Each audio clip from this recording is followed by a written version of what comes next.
Questa mattina i carabinieri del nucleo investigativo di Ragusa hanno dato esecuzione ad un decreto di sequestro beni. Nello specifico si tratta di una misura di prevenzione patrimoniale emessa ai sensi del codice antimafia dal Tribunale di Catania, sezione misure di prevenzione, su richiesta della Procura della Repubblica del capoluogo etneo, nei confronti di un pluripregiudicato vittoriese, uno storico esponente del gruppo criminale locale della Stinta.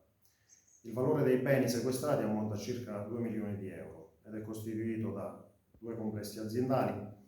i beni strumentali a questa attività, i conti correnti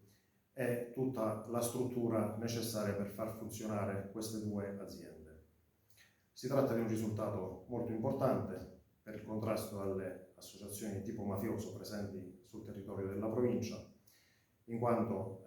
fondamentale come strategia perseguire questo tipo di attività criminose sia con indagini di tipo penale, sia con attività investigative nel settore patrimoniale,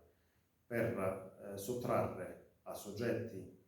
inseriti in circuiti criminali mafiosi beni illecitamente acquisiti,